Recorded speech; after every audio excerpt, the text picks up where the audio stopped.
Hello everyone, Saksham Mishra this side and I welcome you on the day 4th of our podcast series Unleash the Real Potential of Your Thinking. And I know that आप सबको बहुत ज़्यादा मज़ा आ रहा है, आप सबको बहुत सारी नई नई चीज़ें सीखने को मिल रही हैं एंड आप सब लोग रेगुलर बेसिस पे इम्प्लीमेंट कर रहे हो एंड इवन मुझे भी बहुत ज़्यादा मज़ा आ रहा है आप सबकी लाइफ में इमेंस वैल्यू ऐड ऑन करने के लिए।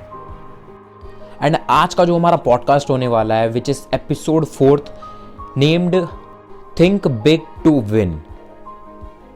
And I am guaranteeing you that आप सबको इस पॉडकास्ट के अंदर बहुत ज़्यादा मज़ा आने वाला है, बहुत सारी नई नई लर्निंग्स मिलने वाली हैं एंड आपको इस पॉडकास्ट के बाद में जो इंपॉर्टेंट लर्निंग्स जो आप गेन करोगे यहाँ पर, उसके बाद आपका जो माइंडसेट है, जो अभी करेंट टाइम पर आपका माइंडसेट है, वो बिल्कुल ही नेक्स्ट लेवल के ऊपर प्रॉपर तरीके से 100% शिफ्ट हो चुका होगा। एंड आप सब लोग मीन्स हो सकता है बाद में मुझे को थैंक यू बोलो that thanks for this amazing podcast. So without wasting even a single second let's get started.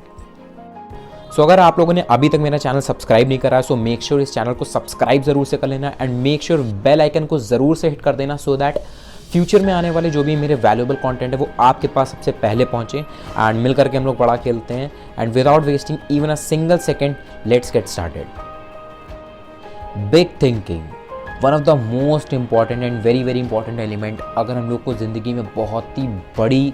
सफलता को हासिल करना है, बहुत ही बड़ी सक्सेस को अगर अचीव करना है, than thinking big is very very important element. इसके बिना मैं मान ही नहीं सकता कि कोई भी इंसान अपनी लाइफ में बहुत बड़ा एम्पायर क्रिएट कर सकता है।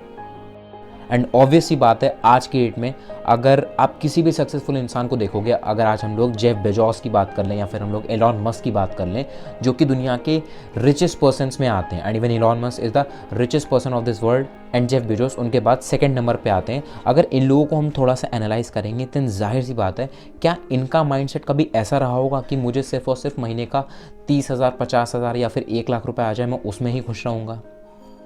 एब्सोल्यूट सी बात है दैट इनका ऐसा माइंडसेट कभी भी नहीं रहा होगा। बिकॉज अगर इनका माइंडसेट ऐसा होता दैट मुझे सिर्फ महीने में 30,000 40,000 50,000 1 लाख 2 लाख रुपए कमाने, देन आज वो दुनिया के सबसे रिचेस्ट पर्सन कभी भी नहीं बन पाते। सबसे पहले उन्होंने अपने दिमाग में सोचा कि मुझे इस दुनिया में सबसे रिचेस्ट बनना है, तभी वो जा कर के आज इस लेवल पर पहुंच पाए हैं।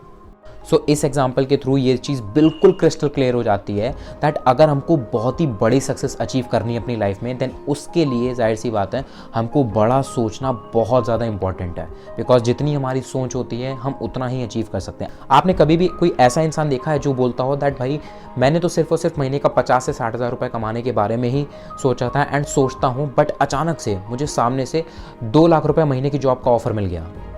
एब्सोल्यूट सी बात है कभी भी ऐसा पॉसिबल नहीं है। बिकॉज जितनी बड़ी इंसान की सोच होती है वो उतना ही कमाता है, उसी के अकॉर्डिंग ही वो अर्न करता है, लिव करता है। अगर वो इंसान सिर्फ और सिर्फ 50 से 60 हज़ार रुपये के बारे में सोच रहा है देन उसका जो दिमाग है उसको वो तरीके बताएगा कि किस तरीके से वो महीने का सिर्फ और सिर्फ 50 से 60 हज़ार रुपये कमा सकता है। वो उसको बताएगा कि तुम जॉब कर सकते हो, तुम अपना एक बिजनेस एस्टैब्लिश कर सकते हो जिसमें तुम्हें मंथली बेसिस पे 50 से 60 हज़ार रुपये का प्रॉफिट हो जाएगा, XYZ तरीके बताएगा। बट अगर वो अपने दिमाग से ये चीज़ पूछता है कि मैं किस तरीके से इस दुनिया का सबसे रिचेस्ट पर्सन बन सकता हूँ, अगर वो इस तरीके की बिग थिंकिंग डेवलप करता है, देन क्या उसका दिमाग उसको तरीके नहीं बताएगा? जाहिर सी बात है सारी चीज़ें बताएगा। उसका दिमाग उसको बताएगा कि सबसे पहले तुम ऑटोबायोग्राफी एंड बायोग्राफी वगैरह पढ़ना स्टार्ट करो, जो भी रिचेस्ट पर्सन रहे इस दुनिया के अंदर, एंड जो भी काम उन्होंने करे वो तुम करना स्टार्टअप कर दो। Means the point is that जो इंसान जितना सोचता है उसी के अकॉर्डिंग ही वो ग्रो करता है, उसी के अकॉर्डिंग वो अर्न करता है। अपनी सोच के परे कभी भी कोई इंसान नहीं जा पाया। So it is very very important that we have to think big in order to achieve big success in our life. Because success is never and ever determined by inches, pounds और college degrees. It's just determined by the size of our thinking. हम लोग कितना बड़ा सोच सकते हैं, इसी बात के ऊपर हमारी पूरी सफलता निर्भर करती है, इसी बात के ऊपर हमारी पूरी सक्सेस डिटरमाइंड होती है, डिपेंडेंट होती है। So now the main point comes that is that how we can think big. हम लोग बड़ी सोच को कैसे डेवलप कर सकते हैं सो दैट हम लोग अपनी लाइफ में बहुत बड़ा एम्पायर क्रिएट कर सकें, बहुत बड़ा खेल सकें। सो बिना किसी देरी के हम लोग फटाफट से बढ़ते हैं एग्जैक्ट आंसर की तरफ। That is to think big we must always use in a daily life. हम लोग अपनी डेली लाइफ के अंदर, डेली रूटीन के अंदर हम लोग को हमेशा पॉजिटिव एंड बिग वर्ड्स को यूज़ करना चाहिए जो कि बहुत ही ज़्यादा पॉजिटिव मेंटल इमेजेस क्रिएट करते हैं हमारे ब्रेन के अंदर। बिकॉज जितने भी बिग थिंकर्स होते हैं, जो भी आप जिन लोगों को देखते हो दैट आज वो सारे लोग अपनी इंडस्ट्री के अंदर, अपनी फील्ड के अंदर बहुत ज़्यादा सक्सेसफुल हैं, बहुत ज़्यादा सक्सेस को उन्होंने अचीव करा है, दैन जाहिर सी बात है वो जितने भी सक्सेसफुल लोग हैं they all are big thinkers, इसीलिए वो वहाँ तक पहुँच पाए। एंड जितने भी बिग थिंकर्स होते हैं A से लेकर के Z तक, कोई भी पर्सन को आप ले लो जो भी बिग थिंकर है, वो स्पेशलिस्ट होते हैं, वो एक्सपर्ट होते हैं positive, forward looking and optimistic pictures को क्रिएट करने में अपने माइंड के अंदर and also in the others mind. And इसके थ्रू क्या होता है, let me explain you that हमारा जो दिमाग होता है वो हमेशा means always pictures and images में ही सोचता है। हमारा दिमाग कभी भी वर्ड्स में, फ्रेजेस में, शब्दों में सोच ही नहीं सकता। It is like next to impossible for a brain to think in the terms of words और फ्रेजेस। हमारा दिमाग हमेशा पिक्चर्स एंड इमेजेस में ही सोचता है। एंड इस चीज़ को प्रूव करने के लिए मैं आपको एक छोटा सा एग्जांपल देता हूँ, एक थोड़ा सा फ़नी सा एग्जांपल देता हूँ। दैट इज़, अगर हम लोग इंडिया की बात कर लें दैन इंडिया में ये सिनेरियो बहुत ही ज़्यादा कॉमन है जो मैं आपके साथ में शेयर करने जा रहा हूँ। एंड अगर आपके साथ में भी ऐसा कभी कभार हुआ है बचपन में छोटे पे, दैन आप कमेंट सेक्शन के अंदर जा करके हंसने वाला इमोजी ज़रूर से ड्रॉप आउट करना। So the scenario is that India के अंदर ये लाइक अ ट्रेडिशन चला हुआ आ रहा है and means majority of the लोगों के साथ में यही होता है दैट जितने भी लड़के होते हैं वो सारे लड़के अपने पापा से बहुत ज़्यादा डरते हैं in comparison to their mother. उनके पेरेंट्स में, मम्मी पापा में से अगर हम लोग बात करें कि वो बंदा, वो जो लड़का है वो किससे ज़्यादा डरता है, अपनी मम्मी से या पापा से, then majority of the cases में यही निकल के आएगा दैट जितने भी लड़के होते हैं, यंगस्टर्स होते हैं या फिर बच्चे होते हैं, वो अपने पापा से ज़्यादा डरते हैं, वो अपने फादर से ज़्यादा डरते हैं in comparison to their mother, right. And exceptions are always there. हो सकता है कि आप अपनी मम्मी से ज़्यादा डरते हो, बट मैं यहाँ पर एक मेजॉरिटी ऑफ द पीपल का केस लेकर के चल रहा हूँ। सो इसके ऊपर हम लोग बात करते हैं, राइट। सो इंडिया के अंदर ये चीज़ बहुत ज़्यादा कॉमन है। एंड जस्ट सपोज कि अगर कोई भी बच्चा एक तरीके की गलती कर देता है जिसकी वजह से उसके पापा को जब वो गलती पता चलती है एंड उसके पापा बिल्कुल मीन्स आग बबूला हो जाते हैं, बिल्कुल लाल हो जाते हैं गुस्से की वजह से कि तुमने इतनी बड़ी गलती कैसे कर दी एंड तुम बहुत ही ज़्यादा शैतान हो, ये है वो, मीन्स गुस्से से बिल्कुल भर उठते हैं एंड बहुत ही ज़्यादा डिटेल में जाकर के वो अपने बच्चे को समझाना चालू करते हैं कि ऐसा नहीं होना चाहिए, अब तुम बड़े हो रहे हो, ऐसा। मीन्स बिल्कुल नेक्स्ट लेवल पे उनका एंगर होता है। एंड उसी टाइम पर क्या होता है, जब वो मम्मी देखती हैं दैट अब जो है उनके हस्बैंड का जो गुस्सा है वो बहुत ज़्यादा बढ़ता जा रहा है एंड जब वो अपने बच्चे को बचाने के लिए आती हैं दौड़ते दौड़ते, देन वो अपने मुंह से कुछ शब्द निकालती हैं दैट प्लीज़ मारना मत, प्लीज़ मारना मत, बिकॉज वो देख रही होती हैं कि उनके जो हस्बैंड है वो बहुत ज़्यादा गुस्सा में है एंड उनका एंगर जो बिल्कुल कंट्रोल नहीं हो रहा है, देन आगे कुछ ज़्यादा दिक्कत बढ़ सकती है। देन वो अपने बच्चे को जस्ट बचाने के लिए दौड़ती दौड़ती आती हैं एंड वो कहती हैं मारना मत, मारना मत, प्लीज़ बिल्कुल मारना मत, राइट। एंड इसके बाद में आगे क्या होता है वो तो आप लोग को ऑब्वियस सी बात, अगर आप इंडिया में हो देन आपको पता ही होगा, मुझे ज़्यादा डिटेल में बताने की ज़रूरत नहीं है, right. So this was the very best example जो मैं आपको अभी बात समझाने जा रहा हूँ, दैट इज़ कि हमारा जो दिमाग है वो पिक्चर्स एंड इमेजेस में क्यों सोचता है, कैसे सोचता है। अब हम इस पॉइंट को थोड़ा सा एनालाइज करते हैं दैट जब वो फादर को गुस्सा आ रहा था एंड उसी समय पर मीन्स उनके फादर को जब गुस्सा आ रहा था तब तक थोड़ा बहुत तो ठीक ठाक चल रहा था, वो सिर्फ उसको ओरली समझा रहे थे, ओरली गुस्सा कर रहे थे। बट जैसे ही उनकी मदर ने आकर के वो जब थोड़ी चिंता में आई कि मेरे बच्चे को मुझे बचाना चाहिए, उन्होंने अपना काम ठीक करा, उनको चिंता हो रही थी, वो बचाने के लिए आई थी, बट वहाँ पर थोड़ा सा उल्टा सिनेरियो हो गया। वो इस तरीके से जब वो आई बचाने के लिए एंड जब उन्होंने बोला दैट बिल्कुल मारना मत, देन इसके थ्रू उनके फादर के माइंड के अंदर कुछ इमेजेस क्रिएट हुई, उन वर्ड्स के थ्रू इमेजेस क्रिएट हुई, राइट। उन्होंने बोला बिल्कुल मारना मत, देन बिल्कुल मारना मत की इमेजेस कैसे क्रिएट होंगी,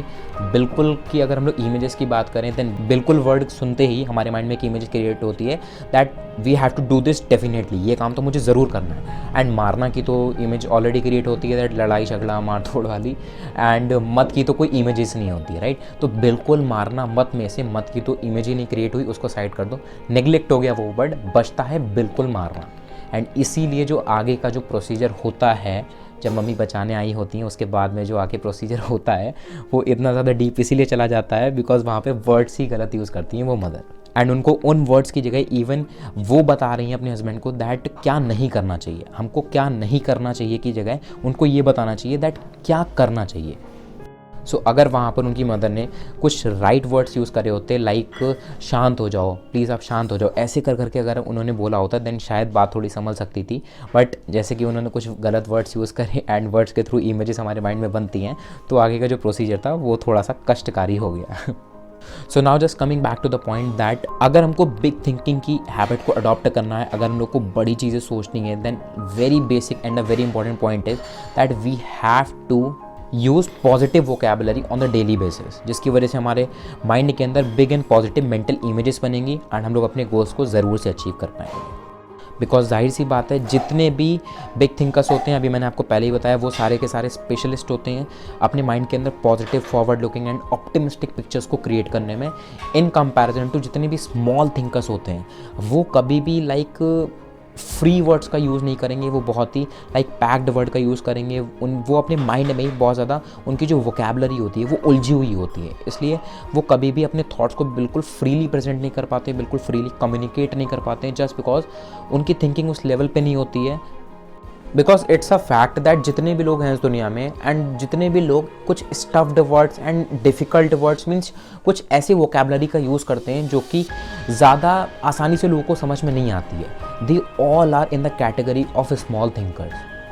वो हमेशा इंक्लाइंड होते हैं ओवर बियरिंग की तरफ एंड स्मॉल थिंकिंग की तरफ इंक्लाइंड होते हैं, इसलिए वो अपनी सोच को ज़्यादा बड़ा नहीं कर पाते हैं, जस्ट बिकॉज उनकी जो वोकेबलरी होती है वो अंदर ही अंदर अपने आप से बहुत सारी बातें कर रहे होते हैं। मीन्स उनके अंदर बिल्कुल क्लैरिटी नहीं होती है एंड वो negative vocabulary, negative self talk करते हैं, जिसकी वजह से उनकी जो थिंकिंग है वो स्मॉल में ही सर्वाइव करती रहती है एंड वो कभी भी बिग थिंकिंग की तरफ शिफ्ट नहीं कर पाते हैं।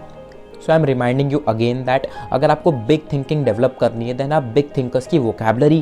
को यूज़ करना स्टार्ट करो। एंड आप बिग थिंकर्स की वोकेबलरी कैसे डेवलप कर सकते हो, वही चीज़ अगेन दैट आप हमेशा big positive and optimistic words का यूज़ करो, जो कि आपको high level of energy provide करें एंड आपके माइंड में पॉजिटिव मेंटल इमेजेस क्रिएट करें, सो दैट आप बहुत तेज़ी से आगे बढ़ सकते हो एंड आपकी जो थिंकिंग है वो एकदम नेक्स्ट लेवल पे जाएगी। सो आई होप दैट आपको ये फर्स्ट पॉइंट बिल्कुल ही तरीके से क्लियर हुआ होगा। And now just moving on to the second point which is really really important, that is see what can be done, not just what is. Because जितने भी big thinkers होते हैं उन सब में हैबिट ऑलरेडी प्रेजेंट होती है, that is वो कभी भी अपनी प्रॉब्लम्स को ब्लेम नहीं करते हैं, अपनी सिचुएशंस में प्रॉब्लम्स को ब्लेम नहीं करते हैं, दैट मेरे पास में तो टाइम नहीं है, मेरी तो तबीयत ख़राब है, मेरे तो पापा नहीं मान रहे हैं, फलाना ढिमकाना। वो कभी भी प्रॉब्लम्स के ऊपर फोकस नहीं करते हैं। वो हमेशा ये देखते हैं कि अभी सिचुएशन में एक्सेल करने के लिए, सिचुएशन से बाहर निकल के ग्रो करने के लिए, सक्सेस को अचीव करने के लिए मैं क्या कर सकता हूँ। वो हमेशा सोल्यूशन के ऊपर फोकस्ड होते हैं। सो मेक श्योर आपको भी ये हैबिट बहुत ज़्यादा इंपॉर्टेंट है डेवलप करना, अगर आपको भी बिग थिंकिंग को डेवलप करना है देन। सो नाउ अब इस पॉइंट को मैं आपको एक एग्जाम्पल के थ्रू समझाता हूँ, सो दैट आपको बिल्कुल एकदम क्रिस्टल क्लैरिटी मिलेगी इस पॉइंट के बारे में।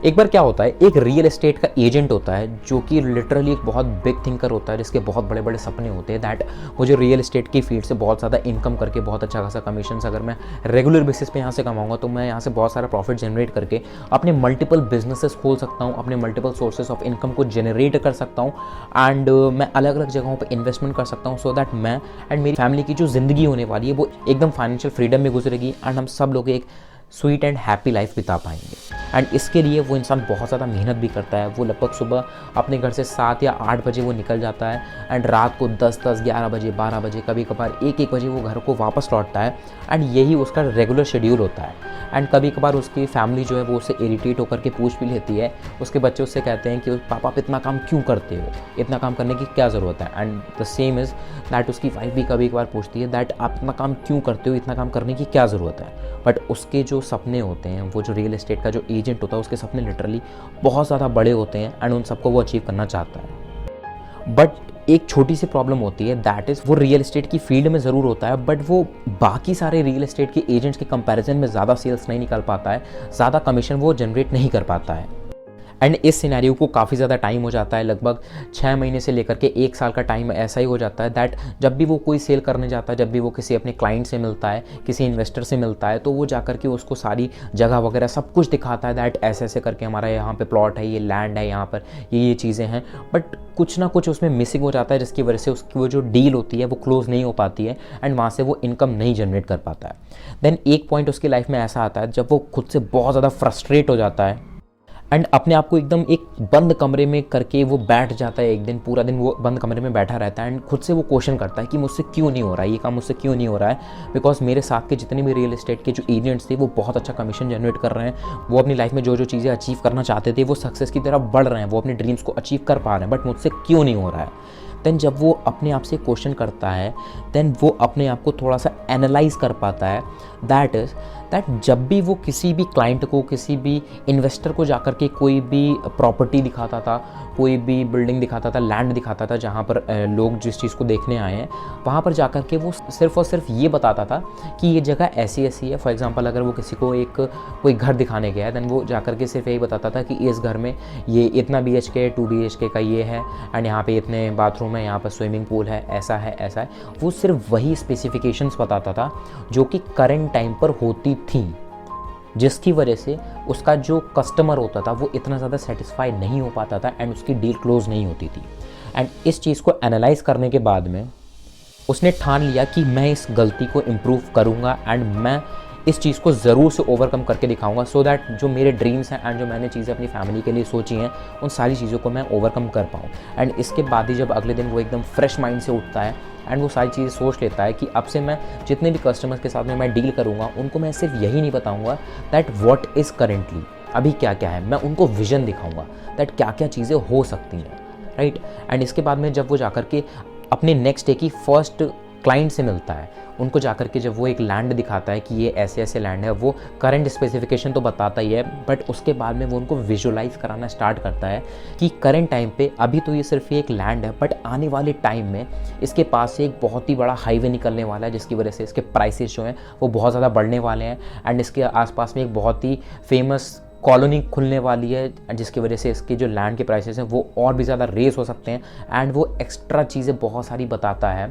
जिसकी वजह से उसका जो कस्टमर है वो उसको एक नेक्स्ट लेवल का विजुअलाइजेशन होता है एंड उसकी डील जो होती है वो चुटकियों में क्लोज होती है। सो आई होप दैट आपको ये स्टोरी बिल्कुल तरीके से समझ में आई होगी एंड आपको हर एक चीज़ बिल्कुल क्लियर हो चुकी होगी। So the point is that अगर हम लोग सिर्फ और सिर्फ अपनी करंट सिचुएशन में ही देखते रहेंगे देन हम अपने गोल्स तक कभी भी नहीं पहुंचने वाले हैं। हमको हमेशा ये देखना है that what can be done,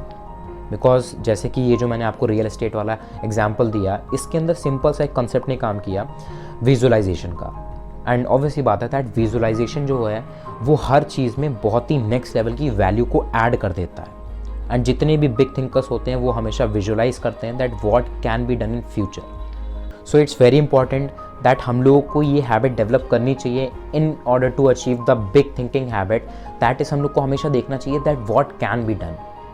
instead of just watching that अभी करंटली हमारे पास में क्या है। इसकी जगह हमें हमेशा देखना चाहिए दैट हम इस कंडीशन से एक्सेल करने के लिए, ग्रो करने के लिए हम और आगे क्या कर सकते हैं, what can be done, right. So I hope that आपको ये दोनों point, number 1 to use positive and big thinkers vocabulary, and number 2 to watch what can be done, to see what can be done, not what is, ये दोनों point आपको बिल्कुल crystal clear हो गए होंगे। एंड नाउ हम लोग just अपने पॉडकास्ट के एंड पर आ चुके हैं, बट उससे पहले एक इंपॉर्टेंट पॉइंट रहता है जो कि मैं आपके साथ में फटाफट से as soon as possible share करता हूँ।